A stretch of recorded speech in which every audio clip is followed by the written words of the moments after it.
Hello दोस्तों, मैं आप सभी का स्वागत करता हूं आपके अपने यूट्यूब चैनल रेम्बो बाबा कॉम्पिटिशन में। तो कैसे हैं आप लोग? आशा करता हूं बढ़िया होंगे, मस्त होंगे, जबरदस्त होंगे। तो हम पढ़ रहे हैं यूपी पुलिस एसआई 2025 के लिए हिंदी साहित्य। और हिंदी साहित्य में हमने भक्ति काल और आदिकाल पढ़ लिया है। और आज हमको पढ़ना है रीतिकाल। क्या पढ़ना? आज हमको पढ़ना है रीतिकाल, जो कब से कब तक, जो 1650 से 1850 तक है। तो रीतिकाल में ज्यादा कुछ है नहीं है, इसमें के कवियों की रचना देखना है। मजा आने वाला, बहुत छोटा सा है, तो ज्यादा कुछ है नहीं है। चलिए देखते हैं, एक दिन में हो सकता है आज ही खत्म हो जाए। कोशिश करेंगे आज खत्म हो जाए, ठीक। तो चलिए बिना किसी देरी के हम स्टार्ट करते हैं। कुछ ज्यादा है नहीं, सीधी रचनाएं लिखनी है कवियों की, और कुछ ज्यादा बातें नहीं लिखनी। फालतू की चीजों को क्या ही करेंगे जो परीक्षा में ना आए। चलिए पहले ये देख लेते हैं किसने किसको उसको रीतिकाल को और क्या क्या किन नामों से पुकारा। तो रीतिकाल के नाम लिख लो, और उनको जो पुकारने वाले क्या बोलते हैं? प्रस्तोता। क्या बोलते हैं? उन्होंने क्या क्या कहा? प्रस्तोता। तो किसने क्या कहा? रीतिकाल को किसने क्या कहा? तो रीतिकाल को रीति काव्य किसने कहा? रीति काव्य कहा किसी ने किसी? रीति काव्य, रीति काव्य। तो रीति काव्य किसने कहा? तो किसने कहा? जॉर्ज ग्रियर्सन ने। किसने? George Grierson. जॉर्ज ग्रियर्सन ने कहा। किसने? जॉर्ज ग्रियर्सन ने कहा। अलंकृत काल किसने कहा? अलंकृत, पूछ सकता अलंकृत काल। अलंकृत काल किसने कहा? तो ये कहा किसने? मिश्र बंधु ने। किसने? मिश्र बंधु। मिश्र बंधु ने कहा। किसने कहा? मिश्र बंधु ने कहा। रीतिकाल किसने कहा? रीतिकाल। तो रीतिकाल किसने? ये नाम चल रहे हैं तो किसके अनुसार हमने पढ़े? रामचंद्र शुक्ल के अनुसार। ये किसने कहा? रामचंद्र शुक्ल ने। आचार्य रामचंद्र शुक्ल ने। इन्हीं के विभाजन को सबसे ज्यादा मान्यता मिली थी। क्या? शुद्ध नहीं लिखना, शुक्ल लिखना है। रामचंद्र शुक्ल क्या कहते हैं? रीतिकाल को रीतिकाल कहते हैं, ठीक है। श्रृंगार काल किसने कहा? श्रृंगार काल। तो श्रृंगार काल कहेंगे तो किसने कहा? विश्वनाथ प्रसाद मिश्र ने। किसने? विश्वनाथ प्रसाद मिश्र ने। किसने कहा था? विश्वनाथ प्रसाद मिश्र ने कहा था। कलाकाल किसने कहा? कलाकाल। कलाकाल किसने कहा? तो कलाकाल किसने कहा? रमा शंकर शुक्ल ने कहा। किसने कहा था? रमा शंकर शुक्ल ने कहा था। किसने कहा था? रमा शंकर शुक्ल ने। अंधकार काल किसने कहा?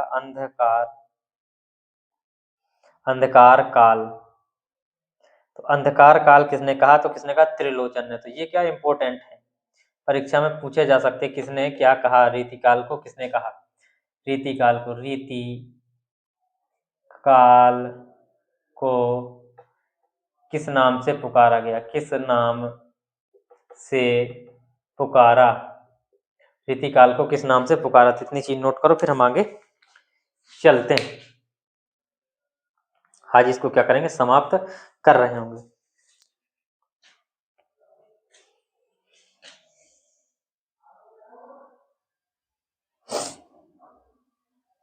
तो चलिए, आचार्य जो रामचंद्र शुक्ल हैं, तो उन्होंने किसको इसका प्रवर्तक माना?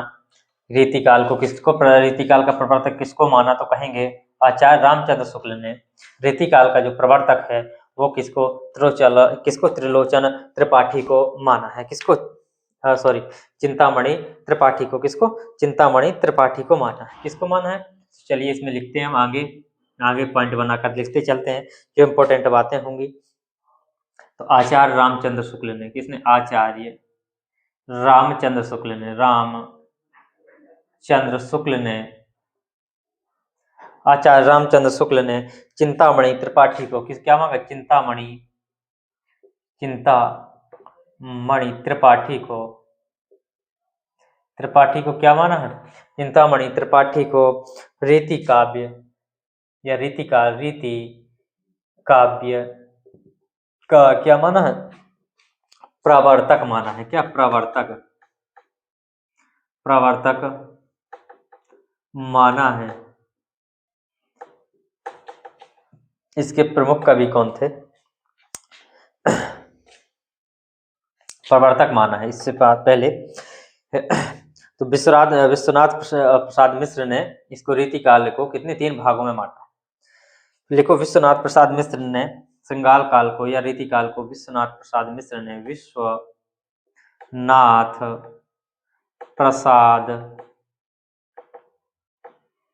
प्रसाद मिश्र ने किसको? श्रृंगार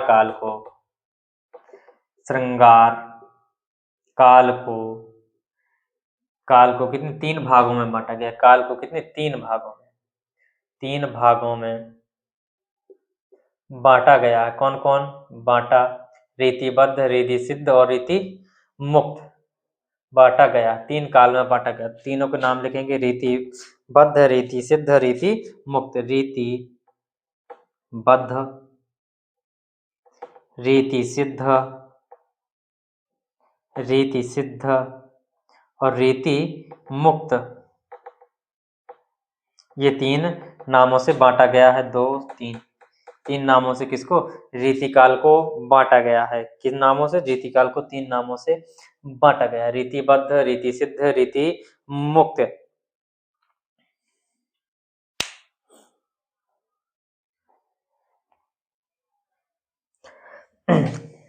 अब चलते हैं, हम रीतिबद्ध को पढ़ते हैं एक एक करके। रीतिबद्ध के प्रमुख जो कवि हैं वो क्या, किनको? कवि भूषण को माना जाता है। किसको? कवि भूषण हैं। तो चलो, भूषण किसके? वीर रस के कवि। लिखो और लिखो इसमें कवि जो है भूषण जो है, भूषण कवि किसके हैं? वीर रस के कवि हैं। किसके? वीर रस के क्या हैं? कवि हैं। अगर पूछा जाए भूषण किस रस के कवि हैं, तो वीर रस के कवि हैं। और इन्हें जो भूषण की जो कवि भूषण की जो उपाधि है वो किसने दी थी? तो वो चित्रकूट के राजा कौन ने? राजा रुद्र ने। जो सोलंकी राजा कौन थे? रुद्र थे। तो चित्रकूट के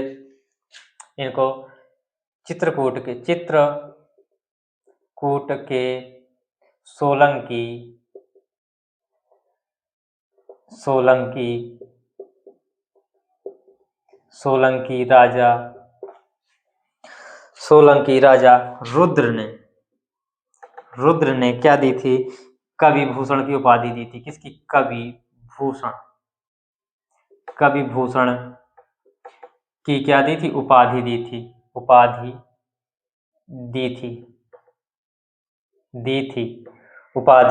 दी थी। तो इतनी चीज आपको याद रखनी है।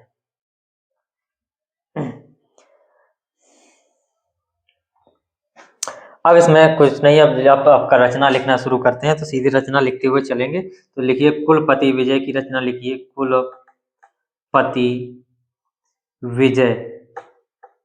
कुलपति विजय की जो रचना है उनको लिखिए। रस रहस्य नखशिख, रस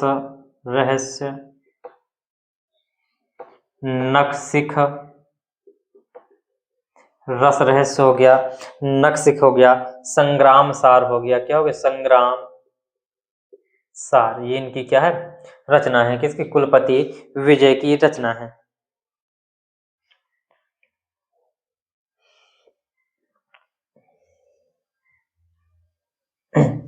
अब इतनी चीजें हमने देखी। अब हम चलते हैं आगे की ओर।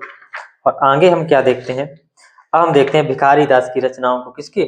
भिखारी दास की रचनाओं को। ये किसमें है? ये हम किसके? रीतिबद्ध पढ़ रहे हैं। किस? रीतिबद्ध हम पढ़ रहे हैं। तो रीतिबद्ध के जो कवि हैं तो इनको अब देखते हैं। भिखारी दास की। किसकी? भिखारी दास की रचनाएं कौन कौन सी हैं? तो कहेंगे भिखारी का काव्य निर्णय। क्या कहेंगे? अगर रचना याद रखना तो भिखारी का क्या? काव्य निर्णय लिख देंगे। तो इनकी क्या है?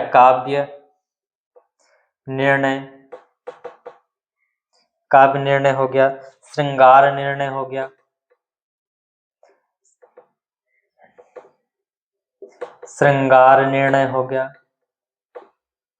भिखारी का निर्णय, श्रृंगार निर्णय हो गया, नाम कोश हो गया। क्या हो गया? नाम कोश हो गया, रस सारांश हो गया, और शतरंज शतिका हो गया, क्या हो गया? रंज शतिका, शतरंज शतिका हो गया। ये इनकी क्या है रचना। अब आगे देखते हैं हम पद्माकर की रचनाओं को।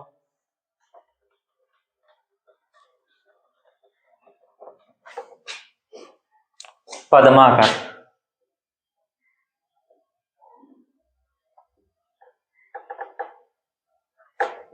पद्माकर कवि क्या कौन हुए? कवि पद्माकर भट्ट लिख सकते हैं। क्या कवि पद्माकर भट्ट। इनकी रचनाएं कौन कौन सी? कवि पद्माकर भट्ट की इनकी है पद्माभरण, प्रबोध पचासा, पद्माभरण, पद्माभरण, प्रबोध पचासा, प्रबोध पचासा, क्या है? प्रबोध पचासा है। गंगा लहरी है, गंगा लहरी है। कौन है? गंगा लहरी है, गंगा लहरी है। तो इनकी इतनी इम्पोर्टेंट है। इनकी जो इनकी इम्पोर्टेंट है वो कौन कौन सी हैं? तो इनकी तो ये सबसे इम्पोर्टेंट है। और भिखारी दास की कौन कौन सी निर्णय? तो काव्य निर्णय इम्पोर्टेंट है, श्रृंगार निर्णय इम्पोर्टेंट है। ये इनकी इम्पोर्टेंट है। ठीक है, अब चलते हैं आगे। अब हम आगे लिखते हैं। अब लिखते हैं भूषण की। किसकी? भूषण। भूषण की, भूषण की कौन कौन सी है? तो भूषण की है शिवराज भूषण, शिवराज भूषण, शिवराज भूषण। शिवा बावनी, क्या है? शिवा बावनी, शिवा बावनी, शिवराज भूषण, शिवा बावनी।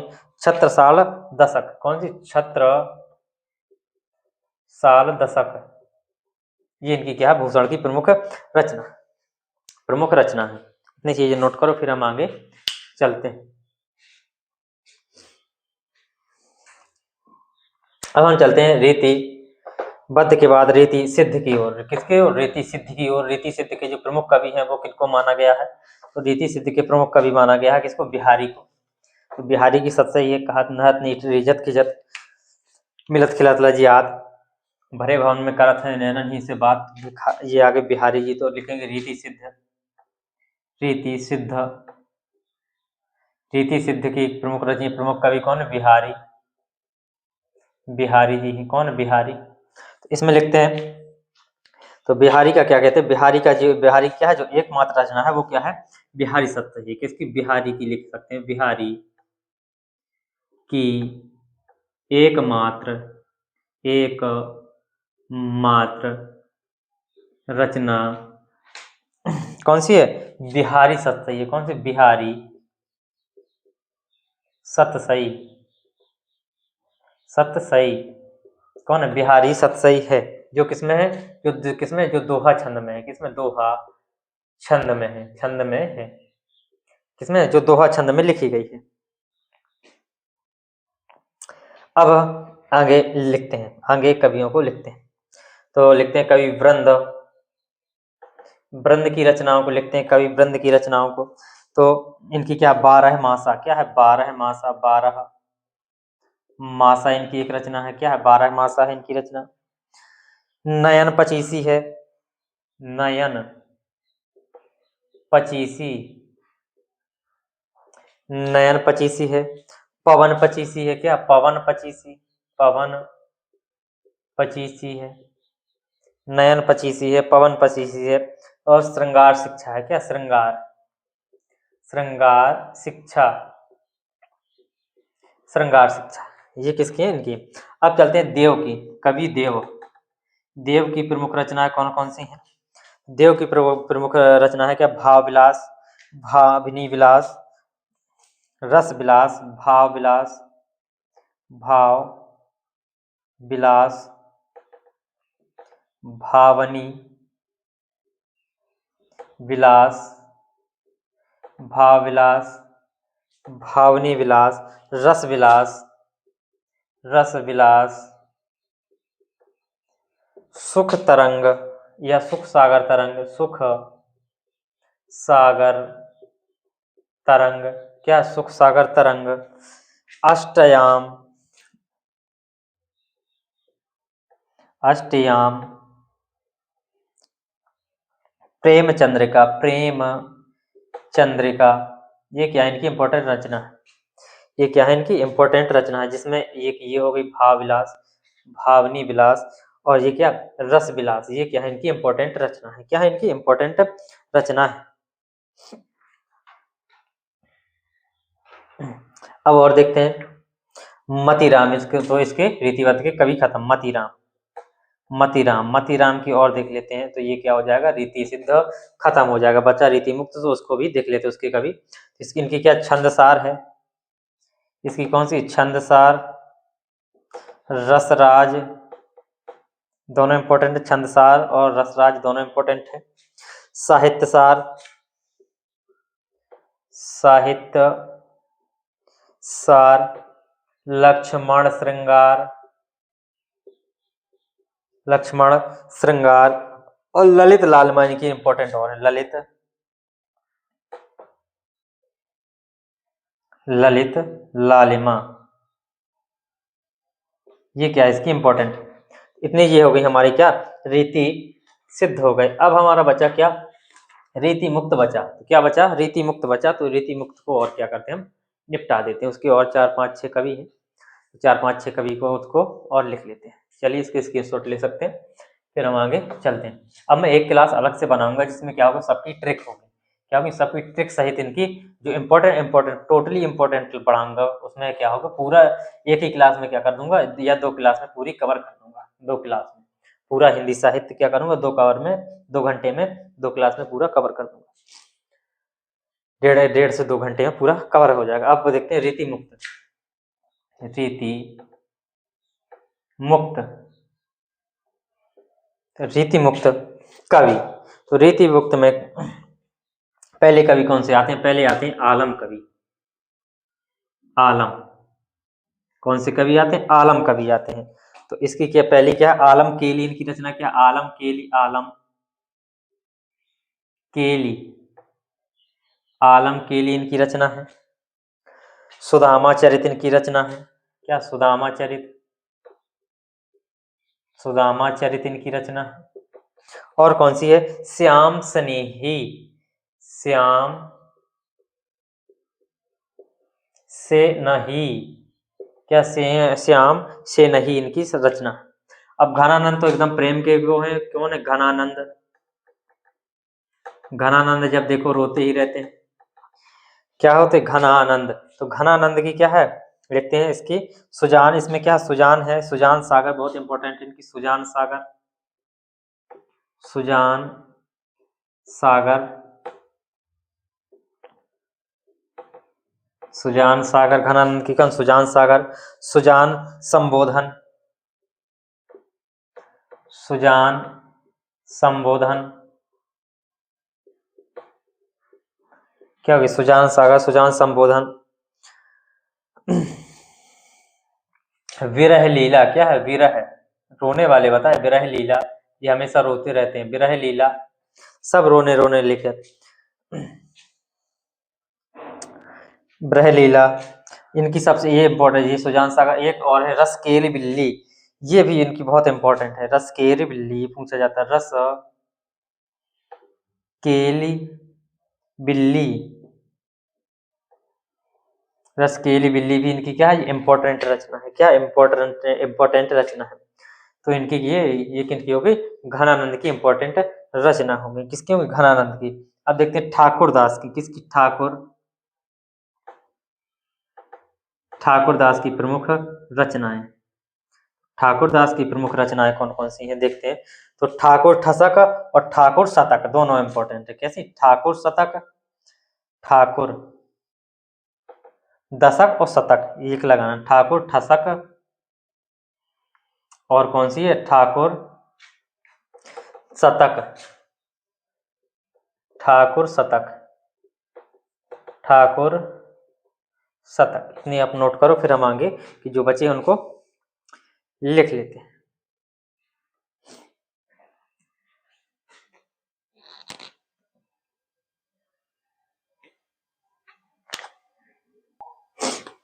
तो चलिए अब आगे चलते हैं, आगे लिखते हैं केशव दास की।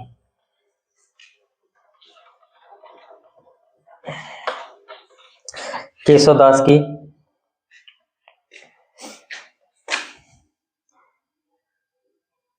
केशव दास की कौन कौन सी कवि प्रिया, रसिक प्रिया, रामचंद्रिका, कवि प्रिया, रसिक प्रिया,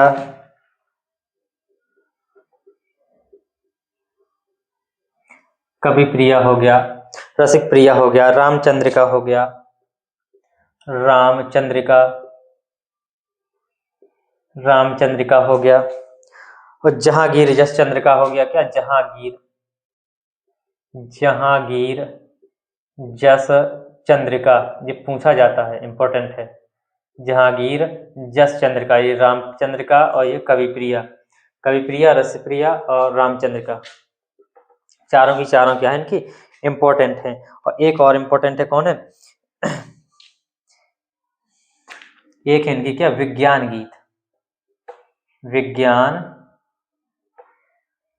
गीत इनकी इंपॉर्टेंट है। अब देखते हैं हम किसकी, सेनापति की। तो सेनापति की कौन कौन सी? कवित्त रत्नाकर, कौन सी? कवित्त रत्नाकर,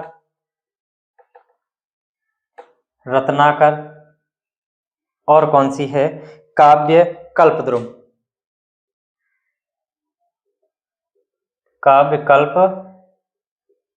इनकी क्या है? रचना है। अब आते हैं बोधा। कौन आते हैं? बोधा, कवि बोधा। तो इनकी क्या है? विरह बारिश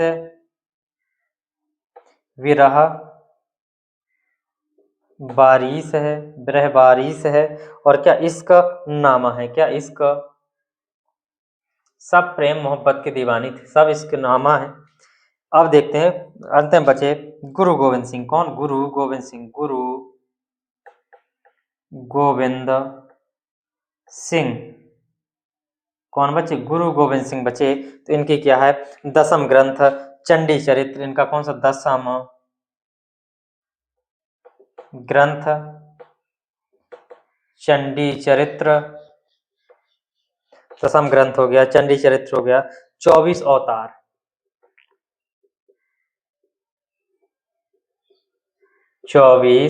अवतार, ये क्या है? इनकी प्रमुख रचना है। तो ये हो गया रीति काल हमने पढ़ लिया।